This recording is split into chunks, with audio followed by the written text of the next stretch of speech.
유도등 같은 경우는 첫 번째 피난구 유도등이 있고 통로 유도등이 있고 객석 유도등이 있습니다. 그래서 얘네가 밑에 해설에 나와 있듯이 이렇게 세 가지로 아마 나와 있을 거예요. 그래서 통로 같은 경우는 또 세 가지로 나누죠. 복도, 거실, 계단. 복거계 해서 여러분들 앞글자 따서 그냥 복거계 이렇게 세 가지로 또 나뉘죠. 그래서 얘는 다른 거 여러분들 알아두시기 전에 얘 종류를 먼저 알아두십시오. 우리가 유도등의 종류가 피난구 유도등이라는 게 있고, 그러니까 피난구니까 얘는 어디에 설치하는 거냐면 출입구에 설치하는 거죠. 출입구. 얘는 출입구에 설치하는 겁니다. 그래서 얘가 피난구 유도등이고, 통로 유도등 같은 경우는 직접적으로 우리가 진짜 다니는 통로에 이제 설치를 하는 거죠. 근데 그 통로가 복도라면 복도 통로 유도등, 그 통로가 계단이면 계단 통로 유도등, 그 통로가 거실이면, 그러니까 거실이라는 건 여러분들 넓은 공간 얘기합니다. 넓은 공간. 그 거실이라면 거실에다 여러분들 유도등을 설치해야 되는 거고, 객석 유도등 같은 경우는 우리 실제로 객석이 설치되어 있는 제일 예로 많이 드는 게 이제 영화관 같은 데 가보면 요 객석 유도등이 바닥에 이렇게 설치되어 있는 거 아마 보실 수 있을 겁니다. 그래서 요거를 먼저 알아두셔야, 요거를 모르고 여러분들 화재 안전 기준을 외운다는 것 자체가 말이 안 되는 거니까 피난구 유도등이라는 게 있고, 통로 유도등이라는 게 있고, 객석 유도등이라는 게 있다. 통로 유도등 종류가 세 가지가 있다. 그래서 지금 문제에 가보면 유동등에 해당되지 않는 것은 그랬잖아요. 그럼 쭉 찾아보시면 여러분들 여기 이런 건 없어요. 비상유도등 이런 건 없습니다. 그래서 어떻게 보면 뭐 이런 것도 여러분들이 하나 보실 수 있으면 좋을 것 같고요. 자, 그리고 두 번째 문제입니다. 통로 유도등의 종류가 아닌 것은 그랬어요. 통로 유도등의 종류가 아닌 것은. 그럼 통로 유도등의 종류라는 건 얘를 얘기하는 겁니다. 얘. 그럼 얘 세 가지 있다 그랬죠. 복거계. 복도, 거실, 계단. 맞습니까? 복도, 거실, 계단. 그럼 복도, 거실, 계단. 얘는 헷갈리라고 그냥 낸 거예요, 여러분들. 얘는 객석 통로 유도등이 아니고 이름도 그냥 객석 유도등입니다. 그러니까 헷갈리라고 통로자 그냥 붙여서 여러분들 낸 거니까 하나 보시면 될 것 같고요. 자, 그리고 3번 문제가 상당히 중요한 게 뭐냐면, 여기 3번 보세요. 얘는 시험 문제 잘 나오죠. 요 3번에 가보면 원칙적으로 집회장에 설치하지 않아도 되는 유도등은 그랬습니다. 원칙적으로 집회장에 설치하지 않아도 되는 유도등은 그랬습니다. 기본적으로 세 가지가 설치가 됩니다. 집회등은 대통객이라고 해가지고 대형 피난구 유도등과 통로 유도등과 객석 유도등이 여러분들 설치가 됩니다.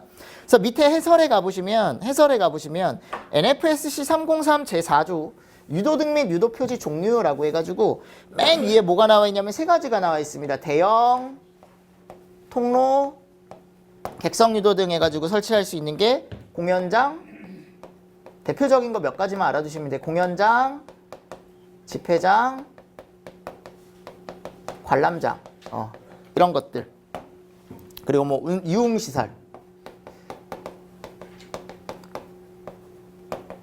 자, 이런 것들에는 여러분들 대형 피난구 유도등과 통로 유도등과 객석 유도등이 들어가고요.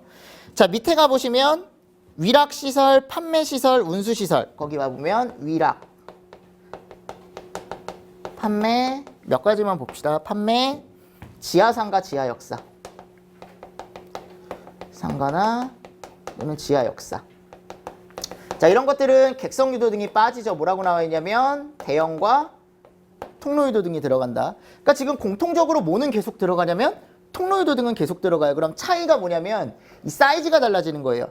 대형이냐, 그죠? 그 밑으로 가면 또 중형이 나옵니다. 또 그 밑으로 가면 소형이 나와요. 아셨죠? 그리고 객석 유도등의 시험 문제가 잘 나오는 이유는 뭐냐면 객석 유도등만 설치할 수 있는 곳이 딱 여기 정해져 있거든요. 다른 데 객석 유도등이 없어요. 객석 유도등만 설치할 수 있는 장소가 맨 위에 나와 있으니까 그거는 여러분들 객석 유도등 설치 장소로 여러분들이 조금 잘 보셔야겠죠. 자, 그리고 밑에 가보면 뭐 숙박, 그죠? 오피스텔.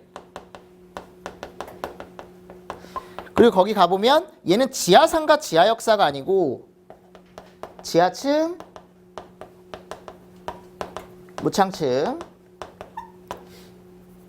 또는 11층 이상. 자, 이런 곳은 중통이죠. 중통. 중통. 자, 그리고 오른쪽에 가보면 이제 근생이라던가 업무시설, 창고시설.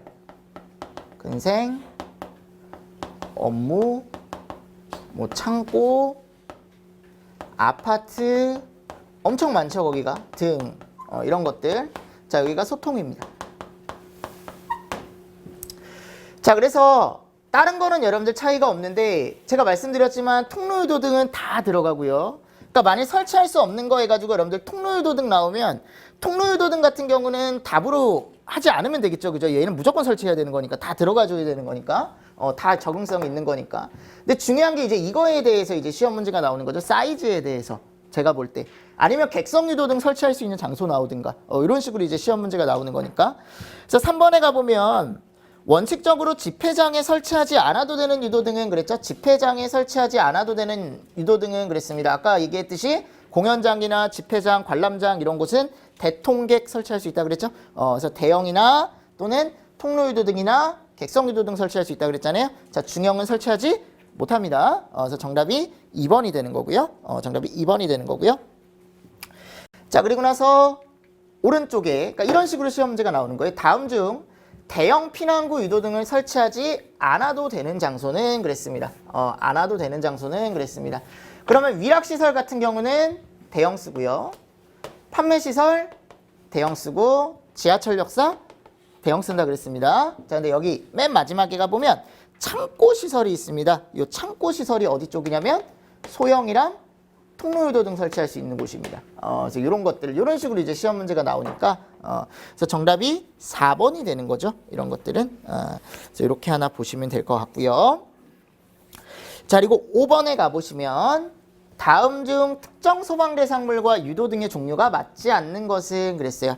자, 판매시설 위에서도 말씀드렸지만 대형 설치할 수 있다 그랬죠. 대형 설치할 수 있다 그랬죠. 그리고 뭐 추가적으로 보면 통로유도등 당연히 설치할 수 있겠죠. 통로유도등 설치할 수 있겠죠. 자, 두 번째 교육연구시설. 교육연구시설. 여기 가보면 교육연구시설. 자, 얘는 객석유도등 설치하지 못합니다, 여러분들. 아까 객석유도등 설치할 수 있는 장소는 대표적인 게 이렇게 된다 그랬죠. 그러니까 여기 해당이 안 되니까 얘는 안 되는 거죠. 그럼 교육연구시설이 어디로 들어가냐, 여러분들? 얘가 소형 쪽입니다. 그래서 소형이랑 통로유도등 당연히 들어가줘야 되는 거고. 자, 세 번째 운동시설. 네, 요거는 대형 피난구 유도등이 맞습니다.